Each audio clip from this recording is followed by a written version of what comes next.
fandrampo ao amin'ny Jesosy Kristy tompo sy mpamonjy antsika. Amen. Mivavaka isika. Midera sy mankalaza anao zay Andriamanitra renay.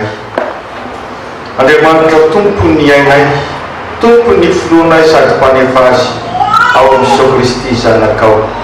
Misaotra fa mbola afaka manatona anao, afaka mitohaka aminao le loharano tsy mety ritra. Misaotra fa afaka mandray fampahirezana ao anatin'izao vanim-potoana sarotra lalovanay izao. Mitenena Tompo, kasio izay, fenoy ny fanahinao izay.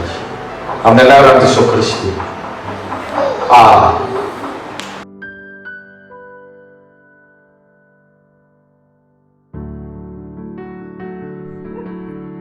Daniel toko fahaenina andinin'ny fahafito ambin'ny folo ka hatramin'ny fahadimy amby roapolo. Vakina amin'ny anaran'i Jesosy Tompo. Dia nandidy ny mpanjaka ary nentina Daniel ka natsipy tao andavaky ny liona. Dia niteny ny mpanjaka ka nanao tamin'i Daniel hoe, Andriamanitra ao zay tomponao mandrakarivany e hamonjy anao. Ary nisy vatona tampona ny vavalavaka. Ary ny mpanjaka nanomboka izany tamin'ny fanomboha-kaseny sy tamin'ny fanomboha-kasehan'ny andrian-dahiny mba tsy hovana ny teny ny amin'ny Daniel. Dia no tany andapany ny mpanjaka ary tsy nitendry hanina mandritra ny alina, ary tsy nisy zava-maneno nampidirina teo anatrehany, ary tsy nahita torimaso izy. Dia nifomaraina koa ny mpanjaka ka nandeha faingana ho any amin'ny lavaky ny liona. Ary no nitonga teo amin'ny lavaka izy, dia niantso an'i Daniel tamin'ny feo malahelo. Eny, niteny ny mpanjaka ka nanao tamin'i Daniel hoe, ry Daniel, mpanompon'Andriamanitra velonao, moa Andriamanitra ao zay tomponao mandrakariva, mahavonjy anao amin'ny liona va? Namaly ny mpanjaka Daniel hoe, ry mpanjaka, ho velona mandrakizay ane ianao. Andriamanitra ho efa naniraka ny anjeliny ka nanakombona ny vavan'ny liona tsy hahandratra azy, satria fahamarinana no hita amin'ny tamiko. Ary teo anatrehanao koa ry mpanjaka, tsy nanao ratsy aho. Dia faly indrindra ny mpanjaka ka nasainy nakarina avy ao andavaky Daniel. Dia nakarina avy tao andavaky Daniel ary tsy hita nisy naratra izy, satria nino an'Andriamanina. Ary ny mpanjaka nandidy ka nentina ireo lehilahy ny apanga ny Daniel ireo, dia natsipy tao andavaky ny liona izy mba amin'ny vady aman-janany. Ary ny liona nanan-kery taminy ka nanapatapaka amin'ny taolany, raha tsy mbola nipaka tamin'ny vodiny lavaka akory aza izy. Ray masonao, manamasinanay amin'ny fahamarinana, ny teninao no fahamarinana. Amen.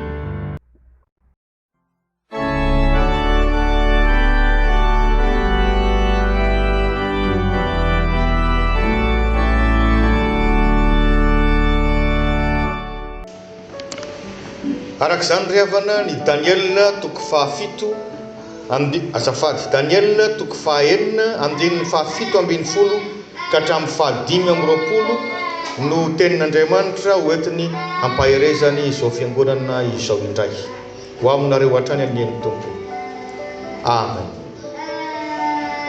Ny Daniel toko fahaenina andinin'ny fahafito ambin'ny folo ka hatramin'ny fahadimy amby roapolo dia mitantara ny nanipahazana ani Daniel ao andavaky ny liona.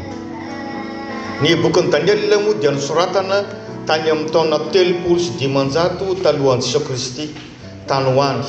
Ny bokin'i Daniel dia mitantara ny fiainan'i Jiosy tany Babilôna Iraka ankehitriny rehefa ny babony izy.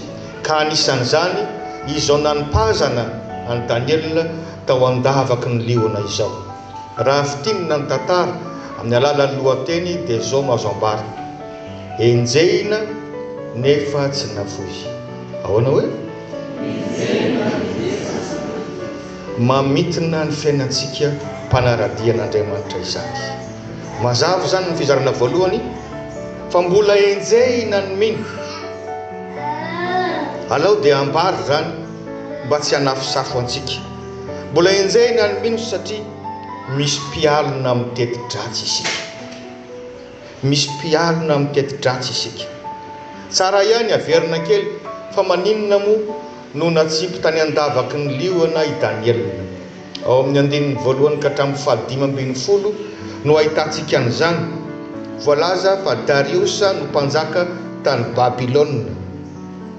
Dariusa mpanjaka dia nanendry solompanjaka 20 sy commande lehibe telo ka anisan'le commande lehibe telo Daniel. Ary rehefa nieritreritra izy nahita ny fahendrena sy ny fahaizan'ny Daniel dia nikasa hanendry an'i Daniel ho mpanapaka ny fanjakana rehetra eo ambany fifehezana. Ka rehefa naheno izany ny maro tamin'ireto commande 20 sy ireto solompanjaka anankiroa namany mpiara-miasa aminy dia nialina, tena nialina, dia mitady izay ampanganan'i Daniel nefa tsy nahita satria olo marina izy.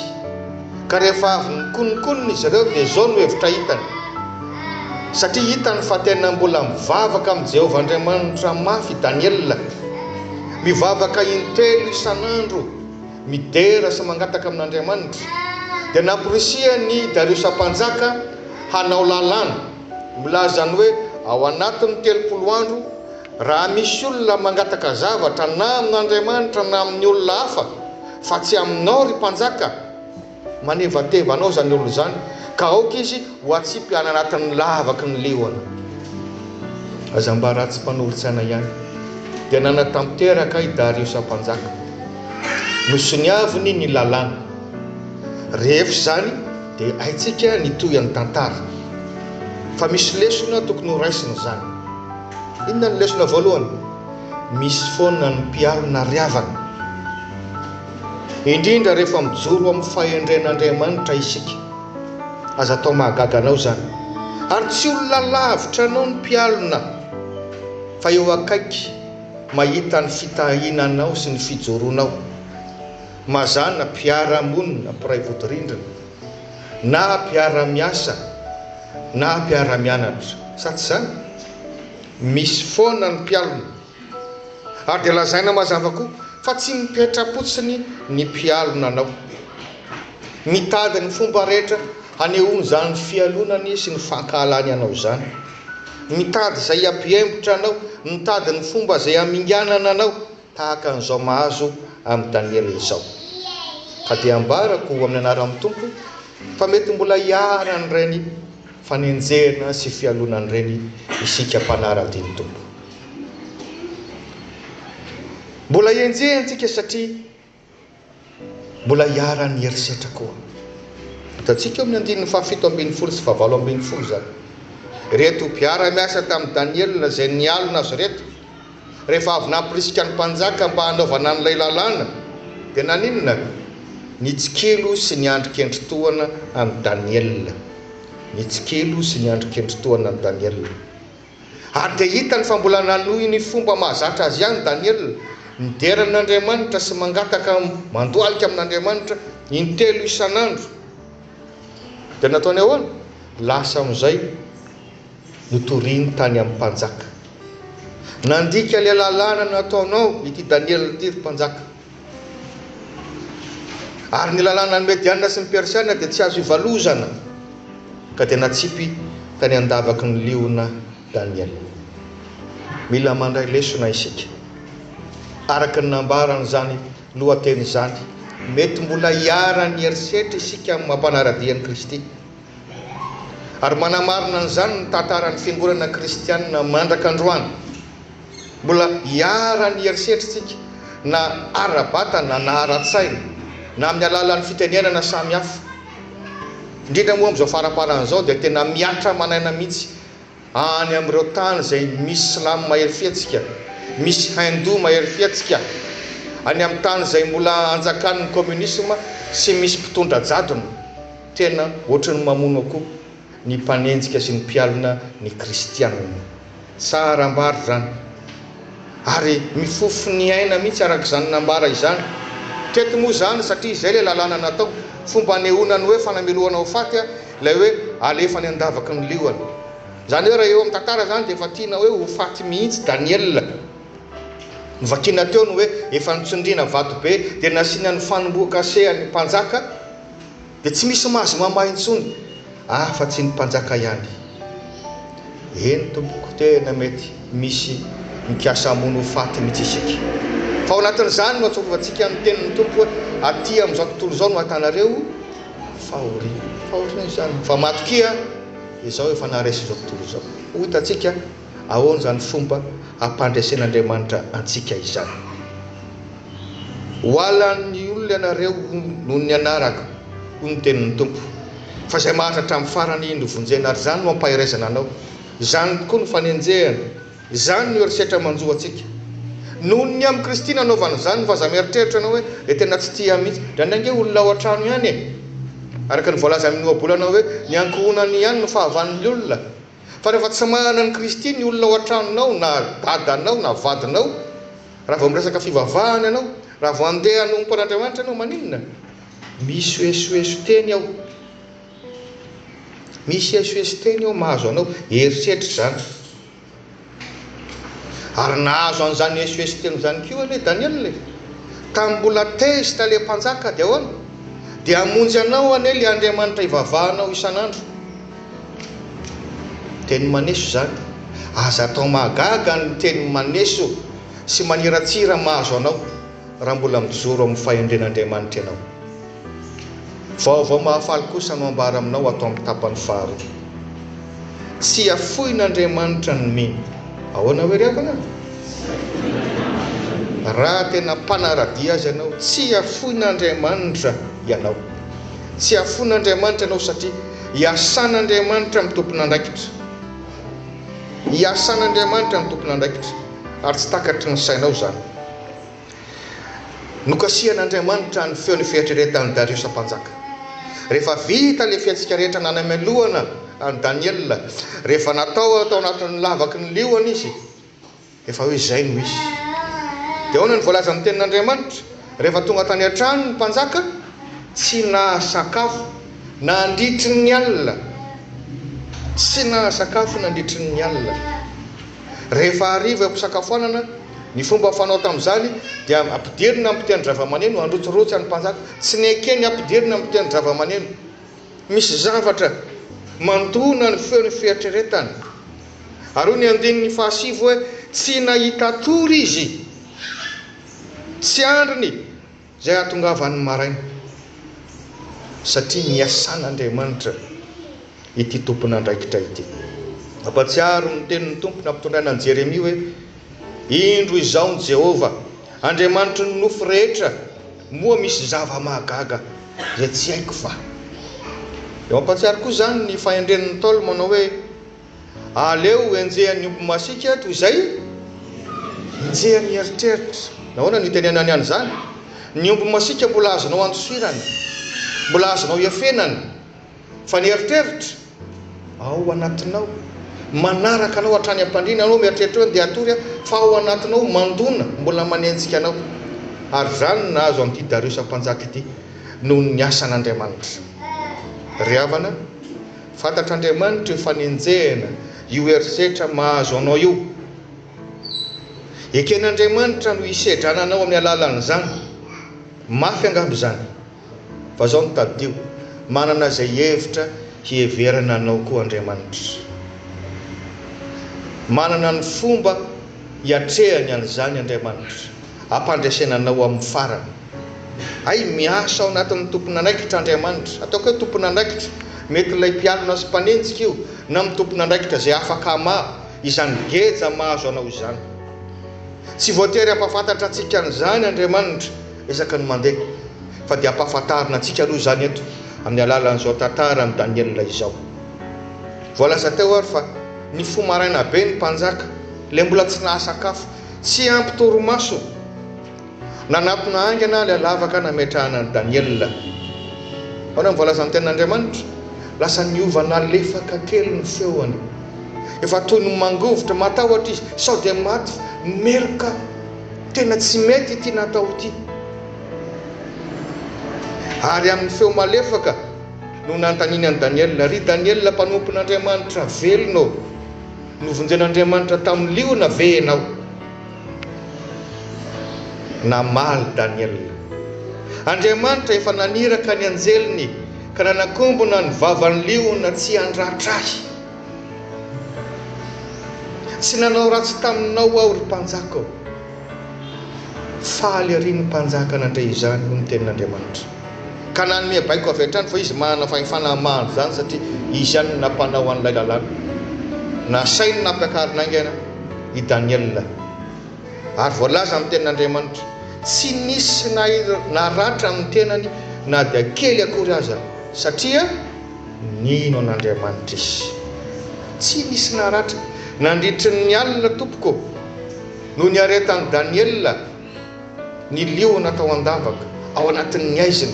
Zany le fisedrana mahazo maharary tokoa.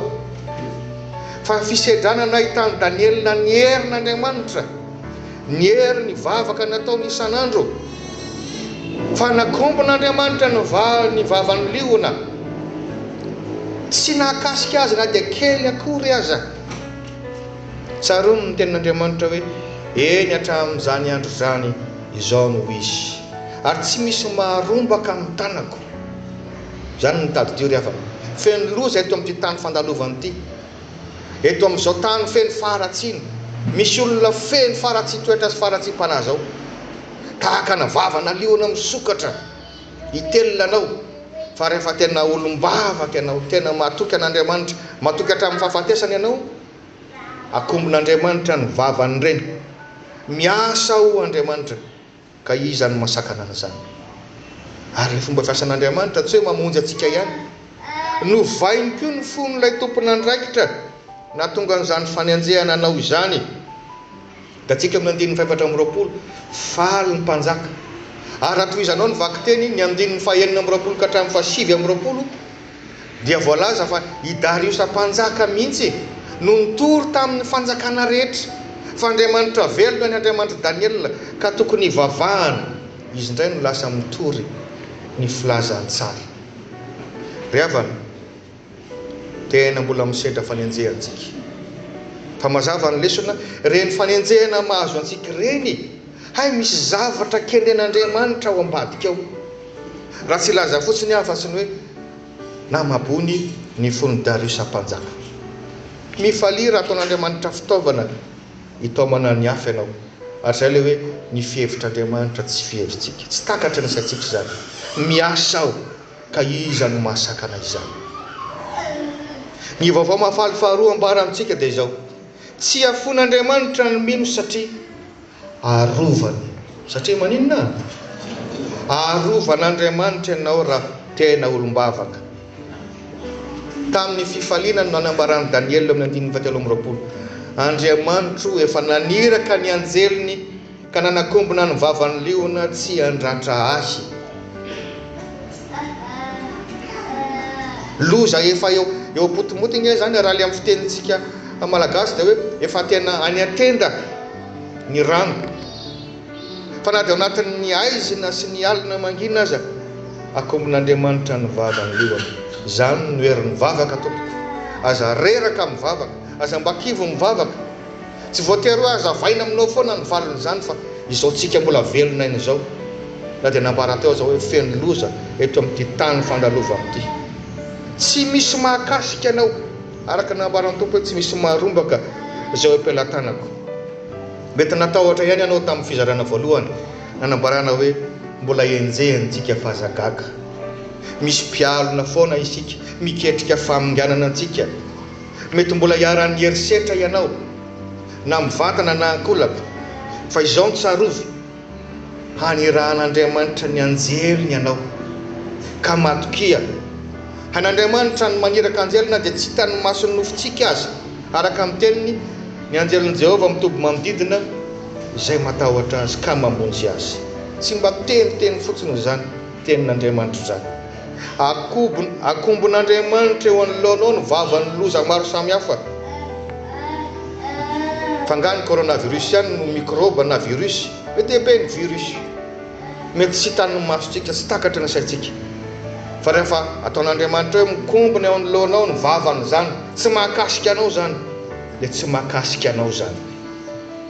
Minoa, tohizo ny vavaka, tahaka nataon'i Daniel intelo isan'andro, vavaka amin'ny fo, amin'ny fanetretena, amin'ny fahatokina. Ny apôstôly Paul rehefa nijoro vavolombelona zany zavatra tantarainy zany araka nambara hoe enjehina nefa tsy nafoy dia hoy izy eo amin'ny Korintianina faharoa toko fahaefatra voageja manodidina izahay nefa tsy tery, very-hevitra nefa tsy mamoy fo, enjehina nefa tsy nafoy, potraka nefa tsy maty. Zany hoe mety mbola hiarana zavatra isan-karazany tsika, mety marary fa misy tapany faharoa foana ao raha tena miaraka amin'ny tompo anao. Eny e, na dia ho avy azy zany fahafatesany zany fa izany ny fiafaran'ny ety an-tany dia mahatoky tsika ilay milaza ny hoe izao ny fananganana ny maty sy fiainana, izay minoana dia maty aza velona indray. Tadidio ary mbola hienjehina isika rehefa mino saingy tsia foin'Andriamanitra. Mitovitovy ange zao ny lalana nitondran'Andriamanitra ny Josefa zanaky Jakoba sy Daniel, samy nandalo fisedrana, samy nandalo fanenjehana, fa samy nasandratra Andriamanitra rehefa tsy nivadika taminy, samy tsara fiafara. Ataon'Andriamanitra fanotra hanandratana anao amin'ny avy kokoa reny fanenjehany reny. Koa matokia amin'ny tompo izay miteny aminao indray anio hoe izao mahalala ny hevitra iverako anao, hevitra tonga fiadanana fa tsy loza, mba hanome anareo fanantenana ny amin'ny farany. Amen.